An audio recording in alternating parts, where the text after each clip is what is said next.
Hi people, welcome to Blu UK Jazz Dance. I am a champion, an ambassador, an educator. I am an activist for UK Jazz Dance. UK Jazz Dance is an umbrella term for a number of UK underground jazz dance styles. Learning, thinking, cultures, movements. I'm an advocate, I'm an activist because what happened was the UK Jazz Dance has been misrepresented from the beginning by individuals who never understood the culture. They misinterpreted it, they've spread miseducation about it, and unfortunately they've spread misinterpretations.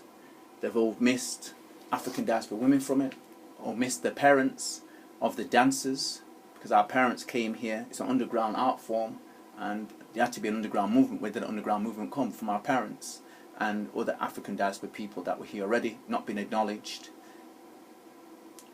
unforgiving and unacceptable. So I've become an advocate of it. What happened was any black dance in Britain, you'll hear me say over and over again, was debased. All the dances we brought and our dancing was seen as inferior. Black males doing dance was seen as inferior, and African diaspora women, any dance they did was seen as inferior. What was spread was slavery mentalities, stereotypes, and colonial stereotypes were spread about black males and females, okay?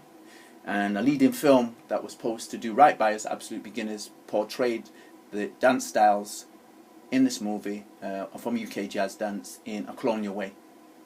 So basically the dancers never really had, their dignity was taken away from them. Do you understand? And it was important.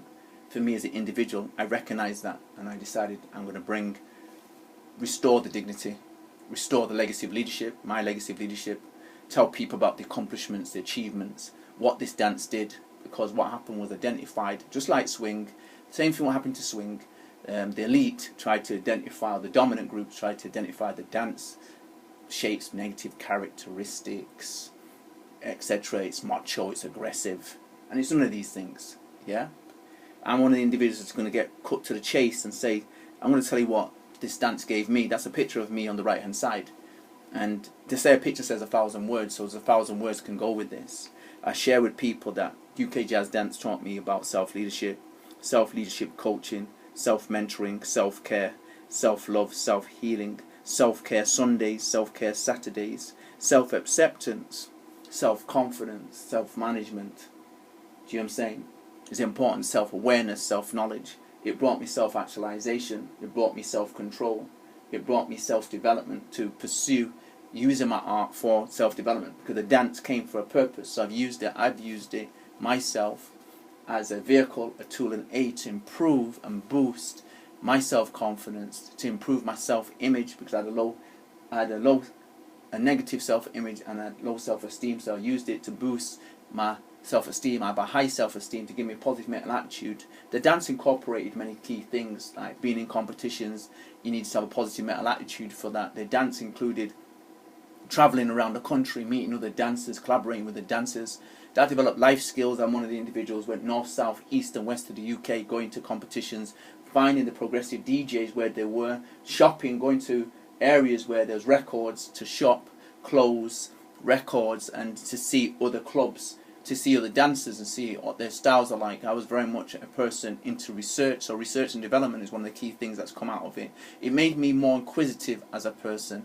It made me more cross-culturally aware, made me cross-cultural experimental in my learning, training and development. It made me free-spirited, it made me improvisational. It made me open, more adaptable to work with cultures as an individual. And what happened most importantly, it made me have self-pride, civic pride, cultural pride, creative pride. So much so, I documented it. So this is a picture of me, on the right hand side. It's a project, a festival that I created after a teacher I studied under, called Thomas Alajide Ojueso, who died in 1991. I was with him for 7 years. He was born in 1888 people, and he died in 1991. He was my historian in jazz.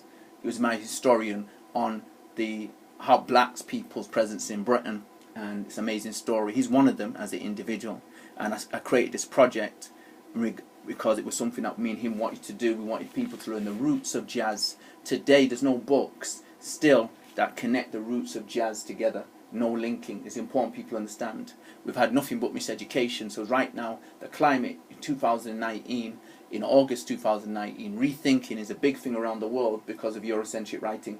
No one's had the proper story. Women have been written out the history of jazz when they had a pivotal part to play in it. They were touring the countries, touring all over the world, and they've been written out. How can that happen? Do you understand? So one of the key things, it made me more aware of women's rights, women issues. It made me aware of cultural diversity, the importance of equity within a community.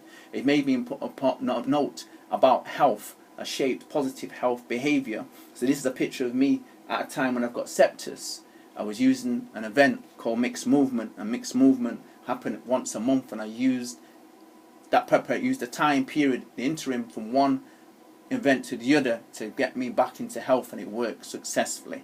And this is one of the pictures that came out in 2011. I got septus in 2009, and I worked between 2009 religiously, 2010 religiously, using dance as a vehicle, as a tool to bring myself back, and using complementary arts. So I identified that what happened was UK Jazz Dance introduces you to introduces you to the era of jazz, and it's an era that you need to know. It's one of race relations. It's one of where you see individuals, people helping bond, people bonding with themselves, parents and children bonding with each other. You see, it's an era where people unite, communities unite in the era of jazz. It's an era where people close generation gaps in the era of jazz, e.g. like Charleston, for example. All generations did Charleston, for example. It's an era where people came to overcome language barriers because jazz gave a voice where everybody could have a voice to share with others. It was a period where friendships were sealed. Dance brought amazing friendship. Music brought amazing friendship. The whole creative environment in jazz around the world brought people to work together to patch up differences and instill civic and cultural pride and country pride. Every country has jazz musicians, and they're proud of that fact. This art form brought that. I'm very proud of it. As I said, I'm an activist for a reason, because our art form has been debased. My work has been doing a lot of oral history, and I'm starting to do written history. I identify all dancers, like myself, who's more than a dancer. I'm an artist, that we have to learn to dance with the pen. We have to learn to dance as orators in presenting information to break stereotypes, because there's not a lot of oral information. I use myself as a case study. That's one of the key things. I went back to university to get the academic and technical knowledge to present myself through media. That's one of the key things, and I'm doing it now. Blu UK Jazz Dance out.